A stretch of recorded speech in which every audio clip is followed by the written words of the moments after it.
negara Indonesia sebagai negara demokratis ya, yang dimana kalau asas hukumnya itu Vox Populi Vox Dei. Vox Populi Vox Dei yang artinya suara rakyat adalah suara Tuhan. Iya, Siap.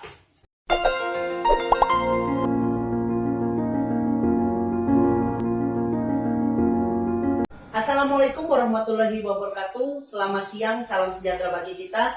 Salam awas.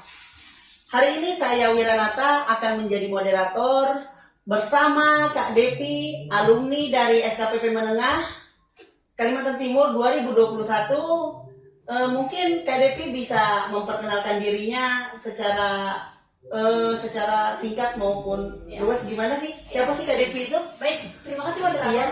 Ya. Assalamualaikum warahmatullahi wabarakatuh. Salam awas. Salam awas. Halo Sobat Bawaslu, perkenalkan nama saya Devi Raini Gadis Anjeli. Saya merupakan alumni Sekolah Kader Pengawas Partisipatif Kota Balikpapan. Saat ini saya sedang berkuliah di Universitas Balikpapan semester 5. Selain menjadi mahasiswi, saya juga aktif di beberapa organisasi kampus internal maupun eksternal. Itu moderator. Organisasi internal saya ada HMF Hukum, organisasi eksternal ada HMI, internal tadi HMF Hukum, LKBH Uniba, LKBH Uniba, eksternalnya HMI. Begitu moderator. Jadi Mbak Depi ini selain aktivis ya Kalau bahasanya. dibilang aktivis juga belum sih. Belum juga jadi aktivis. Ini saya manggil apa ini? Bang Wira ya? Bang Wira aja. Oke. Untuk Kak Depi ya, saya panggil Kak Depi ya. Kak Depi ini berproses menjadi aktivis. Jadi jejaknya itu sangat luar biasa di organisasi kampus maupun di luar kampus. Tadi Kak Depi ngomong soal HMF. Iya. Oh, HMF Hukum ya? Iya.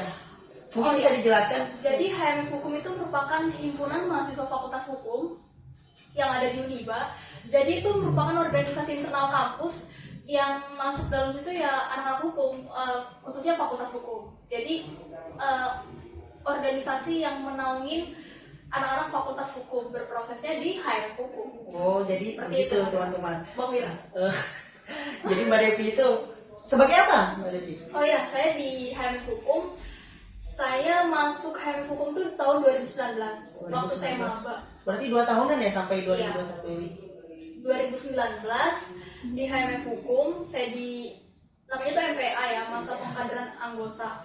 Itu tahun 2019, tahun 2020 saya menjabat sebagai sekretaris divisi jaringan politik atau biasanya tuh Humas ya. Humas ya. Di Humas tahun 2020 dan 2021 saya menjabat lagi sebagai kepala divisi kajian dan advokasi. Mungkin Untuk itu kegiatannya itu apa sih kegiatannya HMF Hukum itu? Kalau HMF Hukum itu sendiri mewadahi khususnya ya anak-anak hukum dalam berproses. Juga kadang-kadang kita ada ansos ke masyarakat gitu sih, bantu-bantu masyarakat. Iya. Jadi kegiatan sosialnya melekat banget ya Mbak Depi. Belum begitu. Selain dari HMF Hukum, LBH, Iya, LKBH Uniba. LKBH Uniba juga. Untuk kegiatan eksternalnya Mbak Depi tadi ngomong masalah HMI. Mbak Depi itu sebagai apa sih di HMI? Iya, kalau di HMI saya sebagai kepala pemberdayaan perempuan. Oh, kepala pemberdayaan perempuan. Jadi Kabit PP kalau KBPP ya, sebutannya. Jadi gini, Sobat Bawaslu, terutama teman-teman HMI, ini loh kader HMI. Mungkin kegiatan HMI sekarang gimana? Iya, HMI banyak ini sih, kajian-kajian internal maupun eksternal banyak juga. Ini kemarin kita karena COVID, kita banyak bantu-bantu masyarakat, Jadi bakti sosial. mengisi waktu di tengah pandemi ini ya, kegiatan sosialnya semakin meningkat atau semakin menurun. Jadi melekat di situ ya? Iya, melekat di situ. Dan juga saya di LKBH Uniba. Jadi LKBH Uniba itu merupakan lembaga kajian bantuan hukum yang ada di Uniba. Jadi saya banyak belajar lah dari LKBH Uniba karena background saya juga hukum. Jadi saya banyak mendapatkan materi-materi yang di perkuliahan saya implementasikan ke LKBH Uniba. Mungkin itu sih Bang Wira. Itu untuk kegiatan kemahasiswaannya, baik dari organisasi dalam kampus maupun di luar kampus dari Mbak Depi ini. Oke Mbak Depi, kira-kira Mbak Devi dipanggil ke sini menjadi narasumber itu tujuannya apa sih? Yang pertama? Ya, ini sebagai kita podcast review ya. Review yang ya. kemarin kita dapat waktu SKPP kan. Siap, benar. Ya, benar. Jadi kemarin itu saya dapat info SKPP. SKPP ini sekolah kader pengawas partisipatif ya, yang diadakan oleh Bawaslu. Jadi saya dapat info SKPP itu dari senior saya di HMI. Tiba-tiba ngirim nih ada apa SKPP Bawaslu. Ya lumayan lah, jenjang trainingnya juga kan. Siap. Jadi saya coba-coba lah ikut. Saya masukin berkas, kumpul, ternyata masuk SKPP dasar. Yang tugasnya itu pertama disuruh buat karya ilmiah atau Iya makalah itu betul, ya? Benar ya? makalah. Nah makalah itu dikumpulkan, saya ketik, bikin sendiri, saya kumpulkan ke Bawaslu, dan abis itu dikabarin tuh nanti kita SKPP sempat ditunda tuh ya karena pandemi. Iya, semakin meningkat di Kota Balikpapan. Karena dengan PPKM jadi ditunda. Jadi kemarin tuh dilaksanakan dasar itu bulan September ya. Bulan September, tahu-tahu dapat informasi kita Ya, disuruh ke Pasir. karena di Balikpapan Bener. angka COVID-nya masih tinggi. Jadi ke Pasir bulan kemarin bulan September saya bersama kawan-kawan Bawaslu Kota Balikpapan nih nyebrang ke Pasir. Sampai di sana kan ini pagi nih, berangkat pagi. Sampai di sana tuh jam 12. Jam 12 siang. Langsung swab karena masih takut juga kan COVID. Bener. Swab.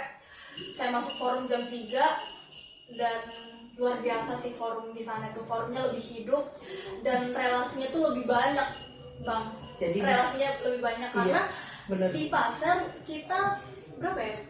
3 kota. 3 kota, Balikpapan, Penajam Pasir Utara, Tanah Grogot ya. Iya, Betul ya? Sama Pasir. Iya, Pasir. Tuh. Jadi dari mana-mana tuh kita terkumpul, banyak bertukar pikiran, pengalaman juga, relasi, pokoknya enak banget lah di sana.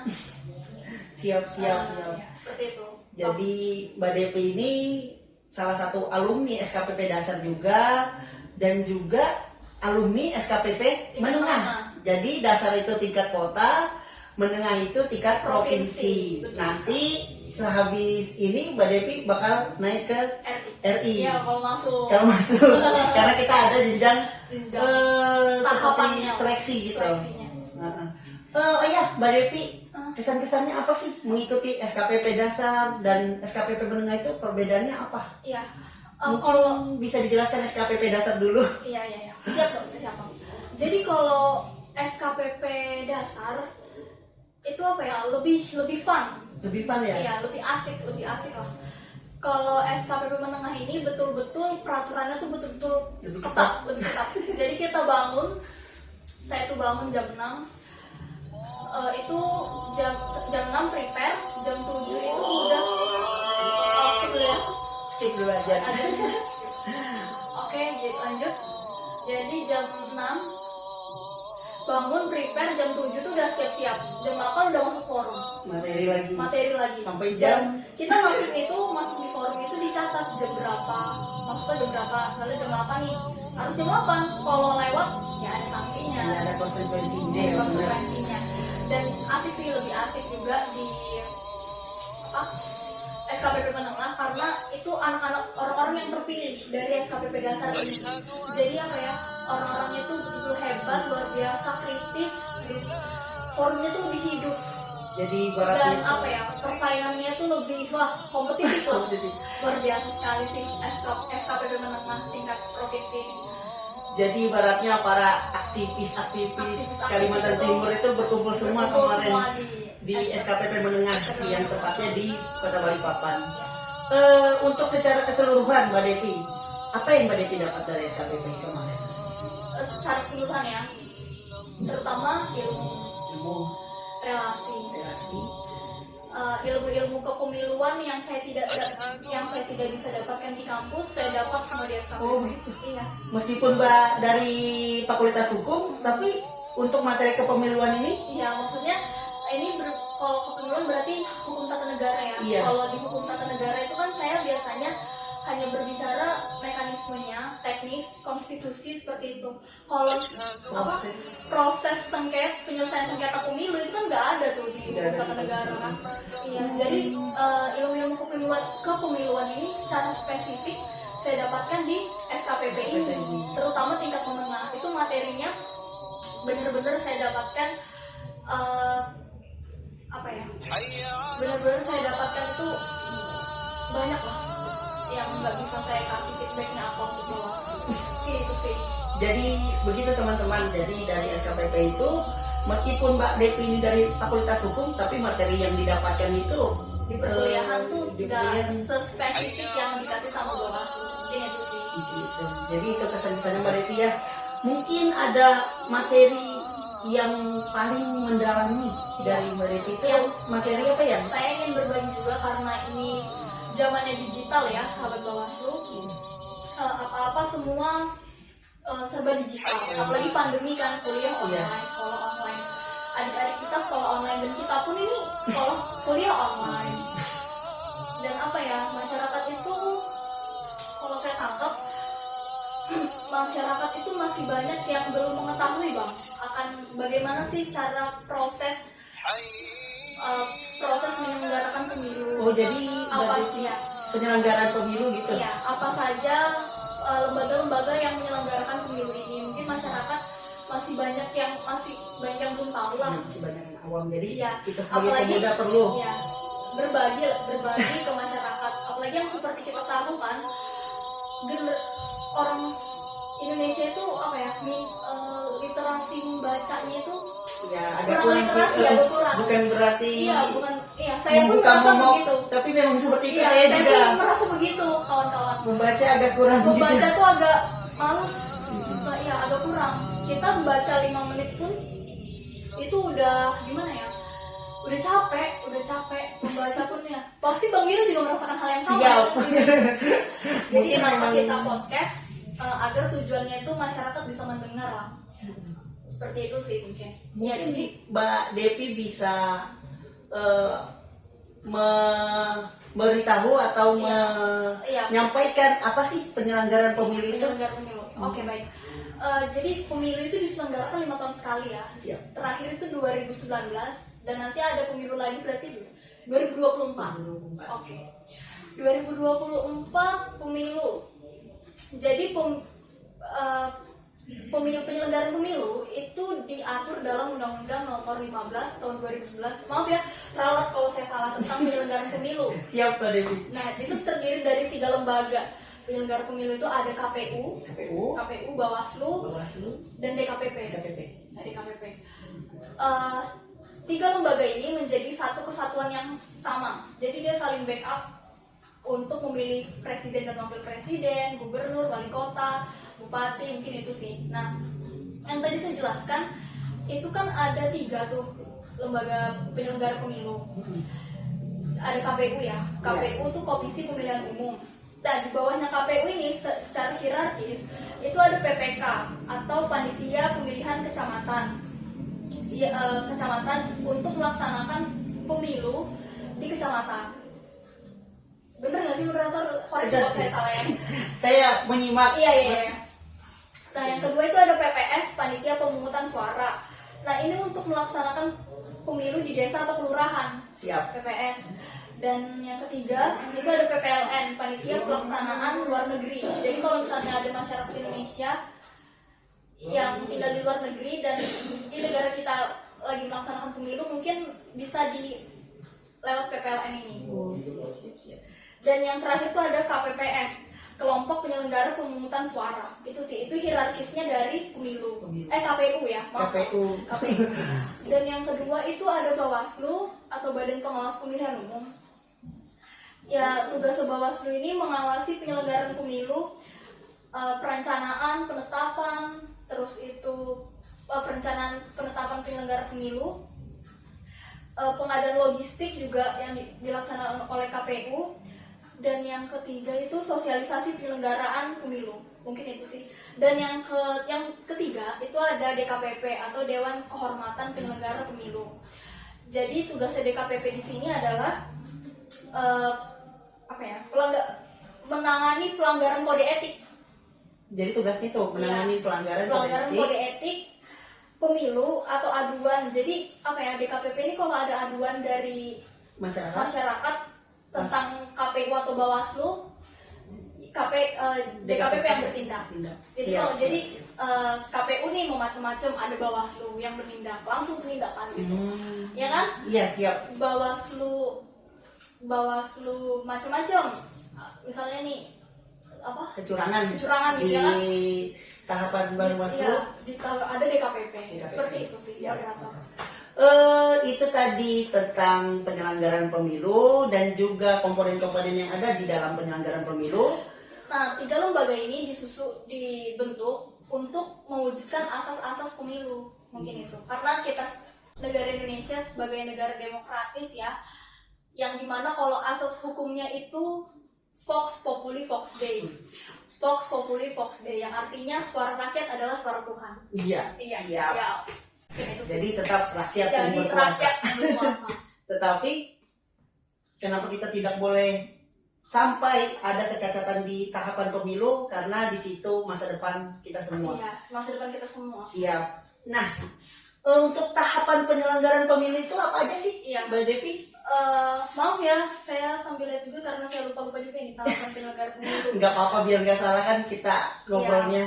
Jadi kalau tahapan penyelenggara pemilu untuk pemilihan presiden dan wakil presiden ya, berdasarkan Undang-Undang Nomor 8 Tahun 2012 itu ada penyusunan daftar pemilih. Jadi ya penyusunan daftar pemilih. Yang kedua itu pendaftaran bakal paslon. Jadi daftarkan. Dan yang ketiga itu masa kampanye.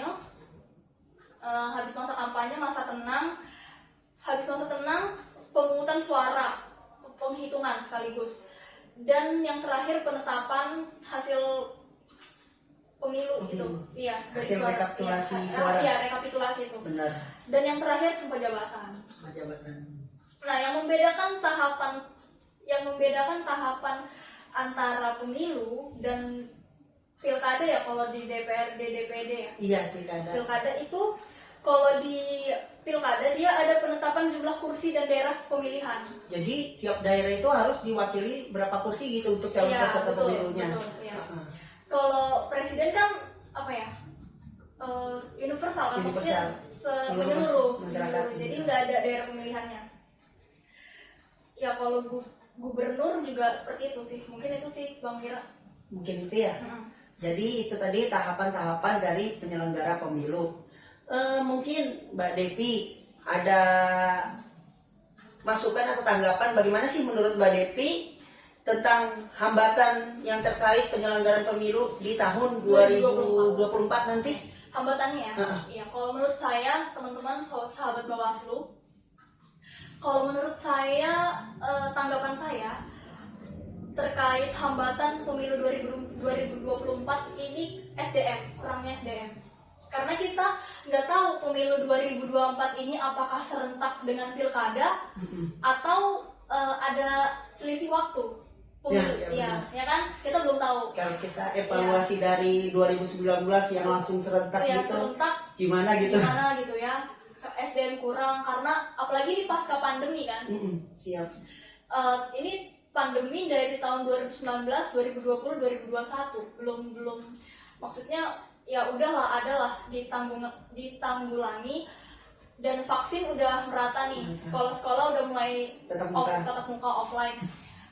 Jadi pasca pandemi lah, yang seperti kita tahu pandemi sekarang itu kan mohon maaf ya, banyak yang meninggal dunia. Jadi kita masih kekurangan SDM untuk melaksanakan pemilu ini sendiri. Mungkin masyarakat saat mau berpartisipasi untuk menjadi penyelenggara pemilu agak takut gimana gitu. Takut kelelahan kayak 2019.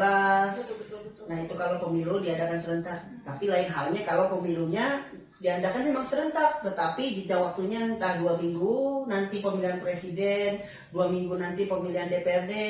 Jadi seperti itu ya Mbak Devi? Iya, jadi kita belum tahu apakah pemilu 2024 ini dilaksanakan serentak atau ada jenjang waktunya, ada jarak waktunya. Seperti itu moderator. Ya, makanya Bawaslu apa solusinya kenapa Bawaslu ini membentuk kader-kader partisipatif yang seperti kita ini, sekolah kader Seperti pengawas kita ya. partisipatif seperti kita ini. Ya tujuannya itu untuk lebih digalakkan lagi lah SKPP-nya untuk membantu nanti dalam penyelenggaraan pemilu seperti itu sih. Ya, dan apa kalau kita sebagai kader partisipatif itu lebih ke masyarakatnya itu lebih nyampe. Siap. Iya, kita bisa mengimplementasikan ilmu-ilmu yang kita dapatkan ke keluarga, ke teman kan, saling sharing. Itu bisa sih dari makanya sekolah kader ini partisipatif. Mungkin itu moderator. Sekolah kader partisipatif ini penting juga ya. Penting juga untuk menggalakkan nanti kita pemilu di 2024. Siap. Gini, Mbak Devi. Ya. Saya kan ada dengar pemilu 2024 nanti sistemnya elektronik. Oh, iya ya. E-voting. E-voting. Oh iya benar. Kan belum. Enggak, cuma kabar burung. Iya, kabar burung. Gimana sih tanggapan Mbak Devi itu? Apakah siap atau tidak? Terkait e-voting ya. Kalau menurut saya e-voting kurang ini sih, Bang. Maksudnya kurang, bisa aja terjadi kecurangan, bisa dimanipulasi teknisnya. Datanya. Saya ya kurang sepakat sih. Cuma kalau untuk penyandang disabilitas dan lansia, biasanya kan lansia tuh itu ya bisa. Jadi kalau menurut saya e-voting kurang efektif lah, karena pasti teknisnya itu bisa dimanipulasi sih, seperti itu. Kalau dari saya sendiri sih memang Indonesia belum siap. Ya, Indonesia Karena kita tahu sendiri kan data BPJS kemarin bocor. Ya. Sampai nik presiden disebar kemana-mana Ya, itu nik presiden. sudah luar biasa. Jadi jangan sampailah ada yang voting dulu kalau kita belum siap dari segi media sosial. Ya, segi media sosial, Digitalisasi. dari teknisnya juga, dari SDM, seperti itu. Mungkin terakhir Mbak Devi Iya. untuk closing statement ya. Iya. Jadi kalau menurut saya penyelenggara pemilu itu sangat penting, masyarakat harus membantu dalam penyelenggara pemilu, karena yang seperti saya jelaskan tadi, kita masih kurangnya adanya SDM untuk menindaklanjutin terkait sengketa-sengketa yang ada di pemilu, kecurangan-kecurangan seperti politik uang, itu kita harus berantas dari dini. Dan juga kita harus memberikan sosialisasi bukan sosialisasi juga sih, bahasanya, ajakanlah ke keluarga kita, ke teman kita, bahwa pemilu itu sangat penting dan jangan sampai lah golput. Harus bisa lah memilih pemimpin yang bukan hanya sekedar dikenal, tapi memang dia itu memiliki integritas dan patut juga dijadikan pemimpin. Mungkin itu sih untuk menjadikan negara kita yang lebih baik lagi. Mungkin itu. Karena yang tadi saya sebutkan, kok suara rakyat adalah suara Tuhan. Suara rakyat adalah suara Tuhan. Ya. Jadi mungkin itu saja yang disampaikan Mbak Devi dari alumni SKPP Menengah Provinsi Kalimantan Timur tahun 2021. Kurang lebihnya mohon maaf. Mungkin sampai di situ ya Mbak Devi ya. Sampai ketemu lagi di podcast selanjutnya. Dadah Sobat Bawaslu. Dadah Sobat Bawaslu. Wallahul muwaffiq ila aqwamit thoriq. Wassalamualaikum warahmatullahi wabarakatuh. Waalaikumsalam.